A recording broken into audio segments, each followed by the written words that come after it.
요즘 글쎄요, 여러 가지 글쎄요. 얘기들이 있는데 사실은 지난 주말간에 있었던 일이지만 소개를 좀 해드리면은 국민의힘 김문수 후보의 와이프인 설랑현 여사가 그것도 노동절 5월 1일에 당협위원회 국민의힘에 가가지고 한 발언이 민노기 평론가님 논란이 되고 있지 않습니까 지금? 그러니까 뒤늦게 알려진 건데요. 뭐 노조는 그냥 거칠게 얘기하면 네. 그냥 아주 과격하다. 그리고 세다. 그렇죠. 여기까지도 좀 그런데 못생겼다. 이런 얘기를 했어요. 자, 그러니까 이 자체만으로도 일단 문제가 좀 심각한 거고요. 근데 여기까지도 문제인데 대비되는 표현을 또 썼거든요. 그러니까요. 그에 반해서 자기는 세련되고 이쁘고 문학적이고 뭐 하여튼 이런 표현을 썼어요. 부드럽다 뭐 이런 표현을 전혀 썼는데 동의가 안 됩니다. 예. 전혀 동의가 안 됩니다. 그러니까 이거는 그냥 좀 실언을 했네 이렇게 넘어가려고 하더라도 일단 뭐 여러 가지로 생각해 볼 수 있는 문제점이 많은 거죠. 일단 네. 노조의 어떤 편협한 인식, 노조에 네. 대한 편협한 인식도 그렇고 갑자기 왜 이거를 과격하고 세고 못생기고 이게 사람이 그냥 단순히 노조에 대한 부정적인 인식을 얘기한 정도가 아니라 이게 너무나도 심각한 노동관을 보여주는 거예요. 맞습니다. 네. 근데 혐오예요. 그렇죠. 근데 김문수 후보가 어떤 사람입니까? 노동운동 출신이고 그러니까. 지금 윤석열 정부 고용노동부 장관까지 했던 사람인데 와이프까지 이런 인식을 보이니까 문제가 심각한 거죠. 아니 그리고 설란영 여사 자체가 세진전자 노조위원장. 노조위원장을 하면서 한때 맞아요. 노동운동을 풍미했던 분인데 이런 평가를 하는 거 보니까 의원님도 굉장히 적잖이 놀라셨을 것 같아요. 아유, 그런데 원래 이 민주노동당은 김문수를 뼛속까지 알잖아요.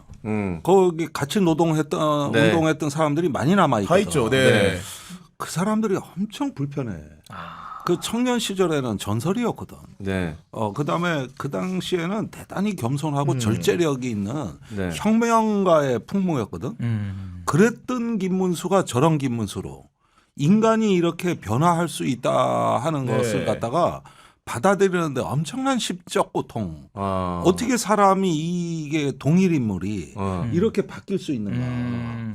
그런데 왜 다른 사람들 보면은 왜 감옥에 오래 가서 모진 핍박을 받는 사람들이 좀 바뀔 때가 있어요. 네. 김지하 시인이나 박노해 시인 같이 네. 이렇게 높은 정신으로 승화가 되죠. 그렇죠. 그러면 대부분 생명사상가 평화운동가가 돼서 나오거든요. 네. 그러니까 그 어떤 계급 투쟁이나 이런 것들을 갖다가 인간의 어떤 그 실존적인 위기를 겪고 나서는 좀 높은 사상으로 승화가 되는데 네. 김문수는 그 과정이 없어요. 아. 그 과정이 없이 그냥 바뀌어버리다 보니까 풀려난 거거든. 네. 그러니까 이거는 이게 설명이 안 되고 네. 참 이게 아주 괴롭지 아주. 아니, 그리고 거기에다 이런 발언까지 네. 이게 참. 아니 그리고 민주당 상대로 그 김용태 비대위원장이 배우자 토론하자 이런 얘기 많이 했는데 이런 실력으로 나오면 네. 큰일 날 것 같은 내가 보니까. 네. 또 다른 선대위원장을 임명하게 되는 것이죠. 민주당 입장에서. 한 명 더, 예. 네, 한 명 더 임명하게 되는 것이고. 근데 정말 나이가 좀 있으시잖아요. 예전에 세진전자 뭐 노조 활동도 맞습니다. 하셨고. 네. 그런데 그 나이 값을 너무 못 하시는 거 아닌가. 그러니까 비판할 수는 있습니다만 그게 갑자기 왜 외모로 갑자기 가고 이거는 본인이 외모 컴플렉스가 스스로 있다는 걸 저는 인정했다고밖에 생각이 안 들거든요. 오히려 역설적으로. 네. 네. 예, 그리고 뭐 노조 하신 분이 과격하고 못생기고 근데 저는 예쁘고 문학적이고 부드럽다 얘기를 하셨는데 네. 제가 또 노조 대의원 출신입니다. 제가 과격하고 세고 못생겼나요? 설랑현 씨? 물어보고 싶네요. 네. 아니 뭐 그렇게 물어보면 답은 정해져 있는 거고. 딴 대답했다가 얻어 맞을 것 같아. 아니 저기 줬는데도 왜 말씀 안 하세요? 아니 그거는 나중에 술 한잔 얻어먹고. 아니 일단 그런 외모 평가 자체가 요즘 말도 안 시대 정신에 되지. 안 맞죠. 예. 예. 배우자 토론은커녕 그냥 좀 배우자. 아, 그러니까 상식을 정말로. 좀 배우자. 맞아. 토론을 좀 배우자. 토론 배우자.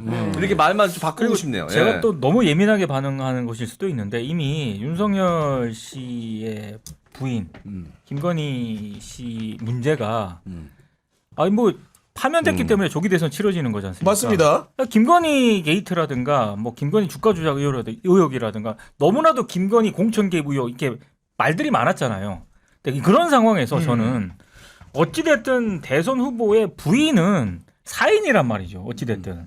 근데 이렇게 국민의힘 포항북 당원협의회 사무실에서 간담회를 뭐 하는 것까지는 좋아요. 그렇지. 근데 거기서 이런 발언들을 거침없이 하는 것 자체가 어. 여전히 김건희 파문이라든가 이런 쪽에서 전혀 지금 교훈을 얻지 못했다. 네. 저는 이 발언 자체가 굉장히 역풍을 불러올 거라고 봅니다. 이거. 그 배운 게 없으시는 배우잖아요. 네, 배운 게 없으셨어. 이 김건희 사태. 근데 네. 저는 이 그 보도도 근데 만약에 김혜경 여사가 이런 식의 반응을 만약 했다고 해봐요. 어딘가를 가서 어떤 특정 집단에 대해서 난리 났지. 뭐 세고 못생기고 나는 네. 부드럽게 예쁘잖아 가만히 했으면요. 있었겠느냐. 이거 네. 거의 한 달치 아니 대선 결과가 바뀔 수도 있을 만큼 언론에서 집중 포화를 받을 겁니다. 맞아요. 근데 생각보다 너무 조용한 거 아니에요? 그러니까 네. 제가 봐도 좀 그런 측면이 없지 않은데 결국 이런 상황인식을 가졌다는 것들을 유권자들이 알게 됐기 때문에 김문수 후보의 도약이라는 게 어렵고 김문수 후보는 기본적으로 상황을 타개하기 위해서는 이준석과의 단일화밖에 없다. 그러니까 김문수의 대선 후보직 빼고 다 내놓겠다 이런 식으로 지금 구애를 하고 있습니다. 예, 그게 이번 주 초에 지난주 말부터 여론조사 기관에서 이준석, 김문수가 동반 상승을 했어요. 물론 표 차이는 크지 않아요. 불과 한 2, 3% 정도씩 상승을 했는데 이게 좀 고무적인 현상으로 받아들인 것 같고 오늘 여론조사 이것도 일부만의 여론조사인데 김문수, 이준석을 합치니까 뭐 40%대 후반 꽤 뭐 수치가 괜찮게 나왔어요.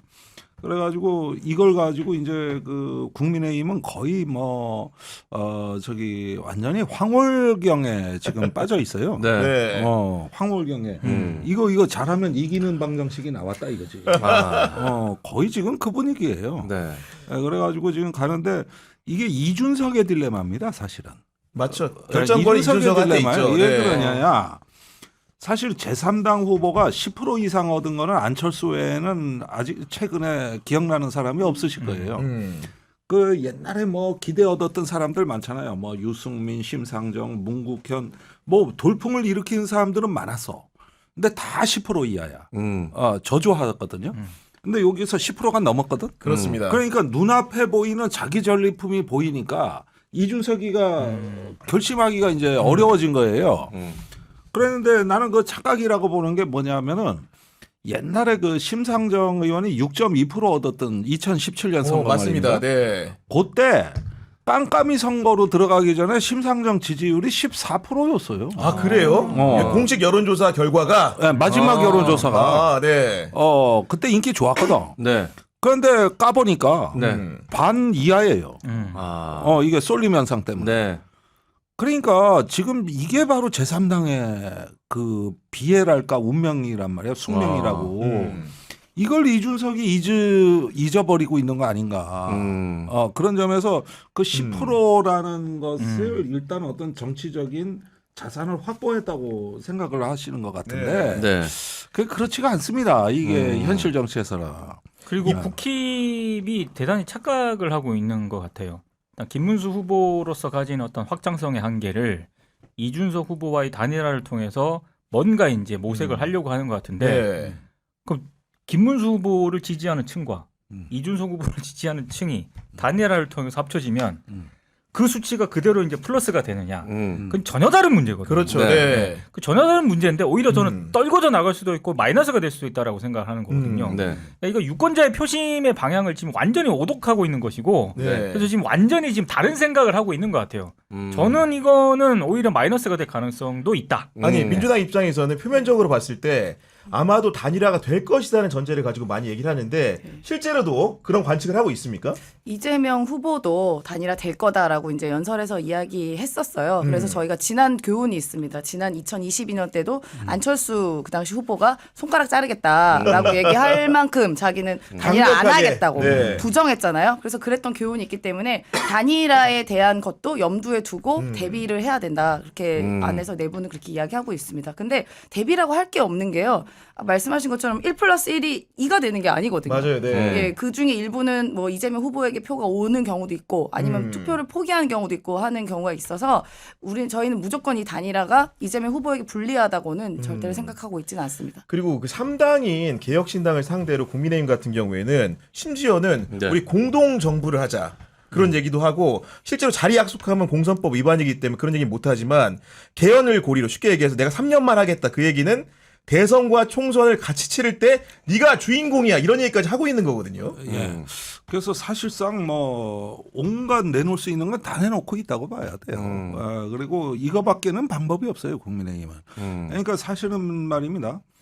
이게 국민의힘이 지금까지 경선부터 지금까지 전부 단일화 뭐 그다음에 윤석열 탈당 이런 게 주로 이슈였거든요. 근데 사실은 개헌 빅텐트를 친다든가 조금 이렇게 어떤 그 중도층을 견인할 수 있는 네. 좋은 아젠다가 있었거든. 그런데 네. 그거를 스스로 그런데 이런 논의에 끌려다닌 거는 이건 함정이에요. 사실은 국민의힘이 그래도 싸움판을 만들려면은 윤석열하고 절연, 그다음에 어떤 개헌, 새로운 대학 만들기에 빅텐트, 뭐 이런 어떤 그 자기 결단과 비전으로 나가면은 나는 보수에게도 아주 기회가 없는 건 아니었다고 봐. 그런데 전부 뭐였냐 하면은 친윤이 어땠다, 네. 단일화가 어땠다, 막장으로 쭉 해와서 지금 여기까지거든요. 그러니까 이게 사실은 못 빠져나오고 갇혀버린 겁니다. 이거 창살입니다, 창살. 저는 두 가지만 얘기하고 싶은데 일단 이준석 후보 입장에서는 누구랑 창구를 해가지고 이 단일화 얘기를 해야 될지 되게 애매할 수가 있다. 왜냐하면 좀 구체적으로 얘기하면 김문수 후보랑 이 얘기를 하면은 이게 공신력을 가지나요? 저는 아니라고 보거든요. 네. 탄핵 연대쯤 되죠. 그러니까. 그렇죠. 네. 그러면 친윤 핵심과 뭔가 얘기를 친윤 핵심이 누구예요 지금? 채널이 되게 애매해요. 네. 그러면 한동훈? 그것도 아니거든요. 네. 그러니까. 누군가가 이게 구두로만 하면은 대선 끝나고 나면은요 어떻게 될지 몰라요. 이걸 그러면 그렇다고 이게 문서로 이게 안 되거든요 지금. 약속이 안 되지. 네. 저는 오히려 이준석 후보 쪽에서는 문서가 요구는 할 가능성이 있다라고 보는데 그건 국힘 입장에서 할 수 없는 거예요. 그러니까 이게 대단히 지금 애매모호한 그런 상황이라는 거죠. 부동산 살 때도 등기가 더러운 땅엔 들어가면 안 되거든요. 근데 등기가 너무 더러워 저기는. 그래요. 되게 애매해요. 지빙 관계도 복잡하고 복잡해요. 누가 한 명이랑 협상이 불가능하고 누가 실소유주인지를 몰라. 그렇기 때문에 단일화가 상당히 쉽지 않다. 이거 두 번째는 네. 단일화 이슈가 저는 너무 부각되는 거 있지 않습니까? 이 자체가 저는 문제라고 봅니다. 왜냐하면 이번 조기 대선이 왜 조기 대선입니까? 윤석열이 내란 일으켜가지고 맞습니다. 파면 당해가지고 한 네. 건데 자 거기서 고용노동부 장관 했던 사람이 김문수 후보고 지금 그 잔당 세력들이 여전히 좀 있거든요. 근데 맞습니다. 이런 상황에서 치러지는 대선인데 갑자기 단일화가 부각이 돼요. 이슈가 무슨 단일화밖에 없어요? 저는 심각한 의문을 제기합니다. 아니 그리고 지금 전령 중에 하나 뛰어다니는 분이 안철수 의원이라는 분이 계신데 그분이 지난 대선 때 윤석열하고 심지어는 공동 정부를 만들자 이렇게 약속해놓고 팽당하신 분 아닙니까? 아니 무슨 생각으로 도대체 지금 이준석하고 김문수의 단일화는 안전하고 온전할 거라고 생각하는지 그것도 이해가 안 가요. 네, 저도 이해는 전혀 안 되고요. 이준석이 거기에 응할 리가 없다고 봐요. 저는 무슨 딜이 있는지 모르겠지만 결국 뭐 명태균 씨 말을 듣겠죠. 결국에는요. 그러니까 홍준표 그 대구시장이 네. 대구시장이 뭐 이준석에게 투표하는 건 사표가 아니라 미래를 위해 투표다 이렇게 이야기하는데 일단은요 이준석은 미래가 없어요. 두 가지 미래밖에 없거든요. 첫 번째는 유시민의 미래를 갈 것인가 아니면 안철수의 미래를 갈 것인가. 유시민의 미래냐 네. 안철수의 네, 미래냐. 딱 두 가지밖에 없지 않습니까? 네. 자, 유시민의 미래를 가게 된다면 이제 본인이 단일화를 안 하고 직진을 하게 되는 건데 그러면 다시 이제 거기서 고립이 되지 않겠어요? 뭐 그러면 정치의 미래는 뻔하게 암흑의 길로 가는 것이고 안철수의 미래를 간다. 뭐 손가락은 안 자르겠지만 안철수의 미래를 가면 보십시오. 가서 소위 말하면 뭐 먼 다리 핫바지 이런 얘기도 나오잖아요. 뭐 그런 미래가 보이지 않겠어요? 두 가지 미래밖에 없습니다. 말씀 듣다 보니까 유시민 아니고 유승민이죠. 유시민, 죄송합니다. 유승민. 어머, 큰일 났어. 듣다가 이게 아까부터 유시민의 죄송합니다. 미래는 이런 죄송한데 죄송합니다. 저 심장이 오그라들었어요 지금. 언제 유승민. 정정을 해야 되나 지금. 죄송합니다. 유시민 절대 아닙니다. 예, 그럴 리가 없죠. 유승민입니다. 네. 다 비교해야 될 아닐 헷갈릴 수 있습니다. 그리고 아까 말한 대로 이제 누가 일전에 이제 민동기 평론가 말씀해 주셨는데 기본적으로 여론조사 추이를 보면은 3자 구도로 조사를 하고 양자 압축 조사를 따로 하는데 사라진 이준석의 표가 어디로 갈 것이냐 대충 그렇죠. 보면 6.5 대 3.5 정도로 10 중에서 6.5는 김문수한테 흡수되고 3.5는 이재명한테 흡수가 돼가지고 이재명의 득표율이 과반이 넘는 굉장히 기이한 현상이 나타납니다. 이게. 이걸 잘 봐야 되는 게 제가 첫 번째 TV 토론에서 가장 놀란 대목입니다. 그날은 이준석이었어요. 왜냐하면은 한때 이준석이 누굽니까? 경제민주화 얘기하고 그러면서 합리적 보수를 외쳤던 그렇습니다. 네. 그러면서 올드 보수와 차별화 아닙니까? 그게 오늘날 이준석의 정체성을 만든 거예요. 그런데 그 토론회장에서는 반공보수로 회귀해서 야, 네. 김문수하고 완전한 전술적 공조가 이루어지는 대목을 내가 수도 없이 봤거든. 당원에 나온 기본소득도 얘기 문제 삼았죠. 쉽게 얘기하면. 네. 그래서 이재명 공격적으로 방향을 틀고 나는 그때부터 저게 단일화에 대한 어떤 염두에 둔 포석이 아닌가 하는 느낌을 받았어요. 그리고 현장에 있으면 더 많이 보여요. 그 끝나고 나서 백볼 시간이에요. 네. 이준석이 내 저번에 여 나와서 얘기했는데 맞아요. 말이 안 끊어져. 아. 무슨 설사똥 마냥 중간에 끝이. 오늘 비유를 하셔도. 우리 메인 PD님이 비위가 약하셔요. 그렇게 똥 얘기하지 말라 골든타임이에요, 골든타임. 지금 보니까 지금. 그러니까 자기가 자기 말을 못 끊어가지고 따누는 후보들 3, 4분 하는 걸 20분 넘게 했단 말이에요. 네. 그런데 흥분한 그 모습에 맞아요.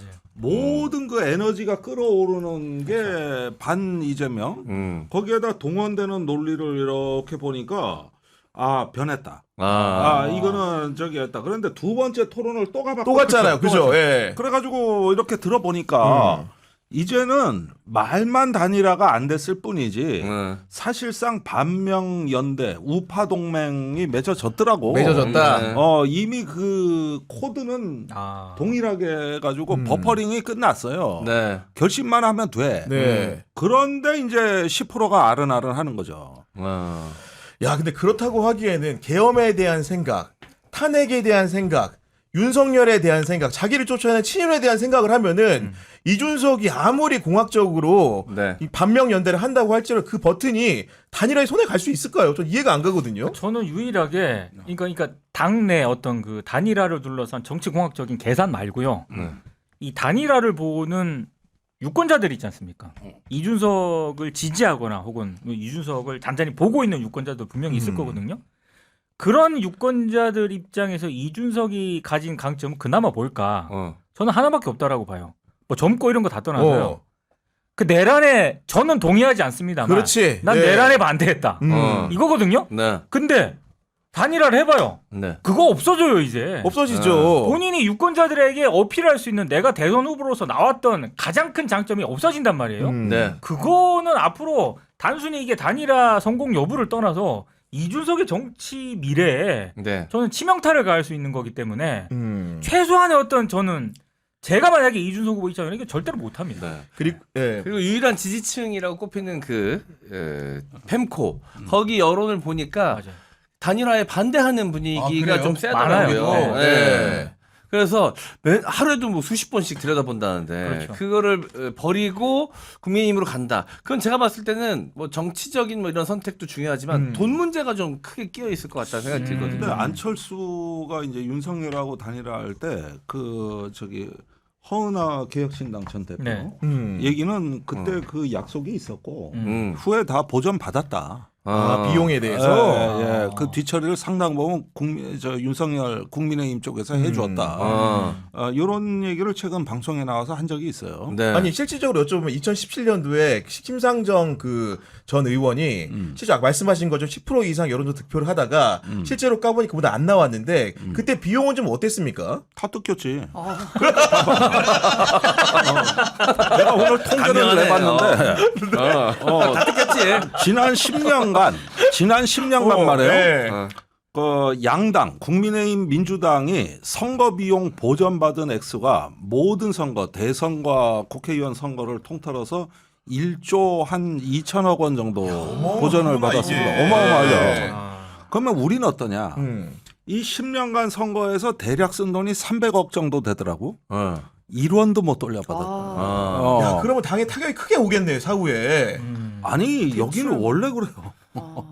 이번에도 내가 민노당 갔더니 찢어지게 가난한데 그 찢어지게 가난한 게 어느 정도냐? 갔더니 상근자가 몇 명 안 돼. 그런데 이제 후보가 있으면은 그 방송 토론 후보니까 서울경찰청에서 경호팀이 온단 말이에요. 점심 먹으러 갈 때 보니까 경찰 숫자가 더 많아. 저기 이 상근자보다. 아우 찢어지게 가난한 데서 가가지고 저기 뭐냐 옛날에 저 그 당에서 일하던 그 양반하고 나하고 60대 둘이 앉아가지고 난 수요일 날 꼬박 밤새고 그 다음 날 목요일 날 또 새벽 2시까지 일했거든. 네. 실무를 다 한다고 이거를. 그래서 이틀 밤새. 아니 그러면 제 아무리 이준석이 배포가 좋다고 할지라도 이런 상황에 비춰보면 지금 선거 기간에 개혁신당이 쓰는 돈이 있을 거고 이후에 만약 10%가 설마 안 되게 되면 돌아올 그 명세서에 대한 공포나 두려움이 있을 수밖에 없는 거 아니겠습니까? 제가 말씀드리잖아요. 10%라는 게 눈앞에서 어른어른 거리잖아. 내가 잉어요. 물속에 다니는데 저쪽에 미끼에 이 지렁이 하나가 아롱 꼼톨 해봐. 네. 그거 안 물고 배겨? 이거 미끼라고 이거. 이거. 제가 이준석 캠프 내 지인한테 제가 네. 제보를 받은 건데 음. 단체 문자도 못 보낸대요. 손이 벌벌 떨려서 지금. 돈이 많이 드니까. 그 문자 보내는 게 돈이 많이 든다 그러더라고요. 되게 많이 문자 엄청 들고. 그래서 그거 보내는 것도 엄청 민감해서 그랬구나. 진짜 중요한 거 아니면 거의 안 보내는 분위기고 아니. 유세는 둘째치고 그래서 계속 이재명 대표를 때리고 네. 그런 막말을 섞어가지고 막말할 수밖에 없는 이유가 이준석이 믿는 건 지금 언론밖에 없다는 거예요. 그 분위기를 타고 그러니까 밀어올린다. 그러니까 김문수 때리는 건 별로 또 기사화가 안 돼. 그렇죠. 그러니까 이재명을 때리고 독한 말로 때려야 그나마 그게 기사화가 되고 선거운동이 된다는 거예요. 지금 네. 상황이 그렇다 그러더라고. 그리고 실제로 이제 임세은 대변인께서도 선거를 한번 이렇게 치러보셨기 네, 때문에 네. 실제로 당선이 안 됐을 때 그 출혈 네. 사실을 감내하기 어렵지 않습니까 이게? 제가 지금까지 그래서 힘들거든요. 오늘 눈물 나냐 왜 이런 거야? 우리 임세훈 부장님이 네. 옛날 금융권에 계실 때 진짜 완전 고액 연봉자였거든요. 그러니까 네, 네. 폭삭 망했죠 이번에. 그러니까 이게 저희도 이제 본선에 가면 15% 이상 득표하면은 보전을 받는데 네. 일단 경선 때 비용은 1도 못 받고요. 그러니까요. 경선 전에 썼던 그 예비 후보 때 활동비도 다 제 사비로 나가야 되는데 저는 경선도 못 치르고 컷오프 되지 않았겠습니까? 그나마 낫네. 네, 그러다 보니까 이제 그 막대한 빚에 이제 네. 시달리고 있죠. 아까 말씀하신 것처럼 문자가요. 돈이 진짜 많이 드는 게 한 번 클릭하면 몇백만 원 나갑니다. 그래요? 네, 근데 지금 대선이니까 몇 천 단일 겁니다. 몇 천 단위. 몇천 단위가 넘어간다. 넘어갈 그러더라고요. 거예요. 없죠. 그러니까 보니까 이준석 후보가 돈 안 드는 선거를 하고 있는 것 같더라고요. 소위 말하면 이제 몸으로 때우는 선거. 최소한 예. 입으로. 입과 몸으로 그러니까 학식 먹고 그냥 싼 거 가서 학식 먹고 몸 때우고. 그래서 학식을 먹었구나. 그 비싼 거 먹을 돈 비용도 좀 절감해야 되니까 학식 먹으면서 안철수 때우고. 먹은 거 안철수 보고 내라 그랬다 그러더라고요. 내려. 안철수 후보가 또 상상 구두쇠인데 밥 안 사기로 유명한데. 아니 이렇게 아까 말씀하신 것처럼 정말로 10%가 아른아른 거리다 보니까 여러 고민의 찰나에 이걸 관절하고 있는 정치인들이 있습니다. 일단 1번 네. 홍준표 뭐라고 얘기했냐? 이준석에 투표하는 것은 사표가 아니라 미래에 대한 투자자. 어떤 전략으로 봐야 됩니까 이거? 그러니까 나는 최근에 한동훈, 홍준표 등을 보면 국민의힘 후보 낙선 운동하는 것 같아. 실제로 한동훈도 저 청주 육거리 시장 가서 아주 염장을 지르는 연설을 했거든요. 네. 저게 무슨 선거 운동이야? 낙선 운동이지. 그러더니 홍준표까지 이렇게 해가지고 홍준표는 민주당 입당 안 한 것만 해도 많이 참아준 거예요. 지금 이 정도가 다행인겨. 네. 이준석 지지하는 정도가 예를 들면 그렇지 네. 이 정도면 아유 천만다행이지. 아니, 저는 국힘이 네. 그 대선 끝나고 이제 재편을 할 거잖아요. 그러면 여러 가지 뭐 재편 시나리오가 있겠지만 결국에는 친윤은 좀 약화가 될 가능성이 있고 결국에 한동훈 나중에 뭐 이준석까지 범 어떤 국힘으로 이게 해석을 해가지고 결국에는 요 두 갈래로 나눠진다고 보거든요. 네. 그래서 지금 한동훈의 유세를 이렇게 보면은 네. 여전히 뭐 김문수를 외쳐달라 그러지만 뭐 한동훈 외치고 있잖아요. 그 앞에 지지자들이 여전히 전당대회 하고 있는 것 같고 홍준표도 이렇게 보고 있다가 결국에는 저는 나중에 이제 대선이 끝난 뒤에 국힘이 재편될 때 이준석 쪽에 조금 배팅을 한 게 아닌가. 네. 전당대회를 다 생각하고 있는 것 같아요 지금. 저는 한동훈이 연설을 잘한다거나 말을 잘한다는 생각을 단 한 번도 해본 적이 없는데 네. 국민의힘 친윤 깔 땐 말을 잘하더라고. 야 이게 유려하더라고. 막 원래 중간에 말과 말 사이에 포즈가 엄청 길잖아요. 맞아요. 제가 그거 갖고 조롱하는 영상도 많이 만들었는데 와, 막힘없이 나와. 줄줄줄줄. 진심이야, 진심. 이 보니까, 친윤 네. 딸 걸을 때 말입니다. 막 이러면서 한이 맺혀서 그런 거. 이제 완전 이 진심이야. 적개심, 완전. 완전. 직무 이게 언어를 바꿔내는 거거든요. 네. 그래서 그거는 차원이 다르죠. 그러니까요. 그런 모습들이 눈에 띄는 건데 이런 상황 속에서도 김문수 후보가 퇴행적인 태도를 취하다 보니까 득표 전략에서 마이너스가 되는 건데 일단 어디를 갔냐? 어제는 박근혜 전 대통령의 모친인 유경수 여사의 충북 옥천군 생가를 찾았죠.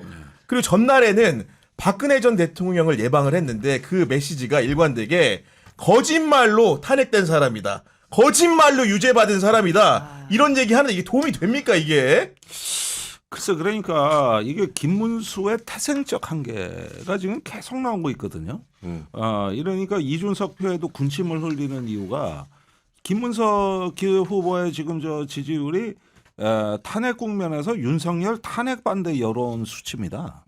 똑같아요. 그렇네. 거기에서 지금 불과 몇 프로 차이예요. 이걸 벗어나질 못해요. 벗어날 수가 없고. 그러니까 이제 이준석이나 뭔가 이런 것들 좀 욕심내고 이러는 것이지. 그 옥천에 유경수 여사 생가가 있는데 네.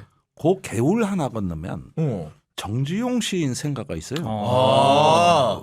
그리고 유경수 여사하고 정지용 시인은 같은 초등학교 다녔어. 그래요? 그래가지고 저기 동창이에요. 네. 그런데 봐봐.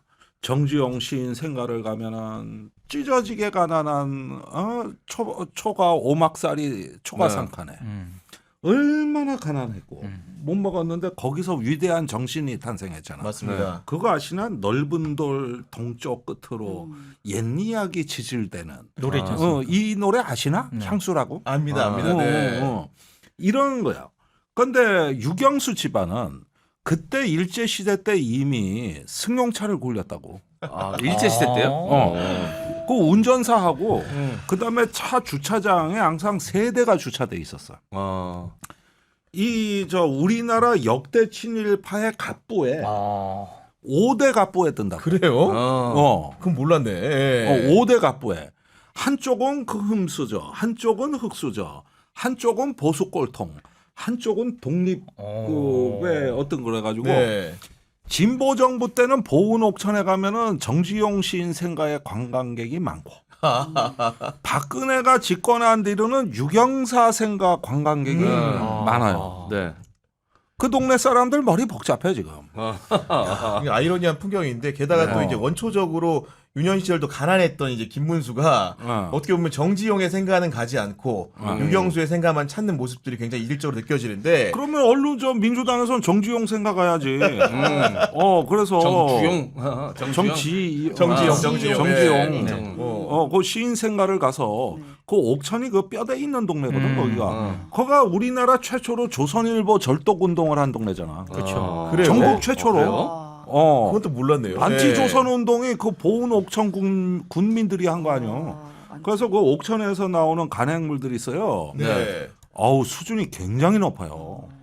아마 가시면 깜짝 놀랄 거예요. 그리고 세상에 이런 옥천 동네가 신문 있나. 이런 데는 그 지역 주민들의 정기 구독 비율이 굉장히 높은 편이에요. 그래요? 아. 진보 성향이고 생각보다 예. 그래서 유권자 지형 탄탄합니다. 자체가 거기가. 예. 아니 그리고 저는 김문수 후보의 말 중에 진짜 이해 안 되는 게 민주당을 상대로 지금 네. 뭐 사법 권력을 침탈하려고 한다, 사법부를 부정하려고 한다 이런 얘기 하는데 네. 박근혜 전 대통령이 대법원에서 징역 20년이 확정됐는데 거짓말로 유죄를 썼답니다. 어떻게 합니까 이거? 그러니까 모든 걸 부정하는데 그러면 하나 질문 드리고 싶은 게 네. 이게 만약 거짓으로 뭐 징역이 나오고 헌재도 탄핵이 그렇게 되는 거면요. 이 당시 수사하고 기소한 사람 누구였죠? 아니 그러니까 윤석열 네. 아닙니까? 내란숙의 피의자? 윤석열에 대해서 그럼 과연 이 사람이 부정을 하고 있나? 김문수 후보가 같이 한몸뚱이로 가고 있잖아요. 네. 근데 여기서는 탄핵이 잘못됐고 이 법이 집행이 거짓이다라고 하면서 네. 또 윤석열과는 뭐 영화도 많이 볼 수 있죠. 뭐 사람들 많이 만나면 좋지. 이러고 절연하지 못하는 거. 이건 뭐 어디다가 우리가 손을 어디다가 이제 이 사람의 정체성이 뭔지 우리가 어떻게 확인을 합니까? 뭡니까 도대체가요? 아니 그러니까 그 박근혜 판결을 통해서 얘기하는 게 기소한 윤석열은 부정하지 못하면서 네. 이런 묘한 상황들이 연출되다 보니까 결국은 윤석열이란 자에 대해서 명확한 입장을 뚜렷하게 내지를 못하는 겁니다 지금. 못합니다. 끌려다닐 거고요. 아마 저런 사람이 대통령 되면은 아마 윤석열 사면해 줄 겁니다. 임기 맞아요. 중에 그럴 가능성이 높아요. 그러면서 다시 이렇게 풀어주고 사면하고 네. 이 짓 할 겁니다 아마. 그러니까 저는- 그게 원래는 한덕수가 그걸 하리라고 보고 예. 네. 친윤이 한덕수를 밀은 이유가 그거예요. 음. 그런데 일이 꼬인 겁니다. 그래가지고 김문수가 이래 됐는데 여기라고 크게 다르진 않아요. 여긴 대답을 퉁명스럽게 한 거고 한덕수는 제가 다 알아서 하겠습니다. 이랬던 겁니다. 그래서 거기를 민 거예요.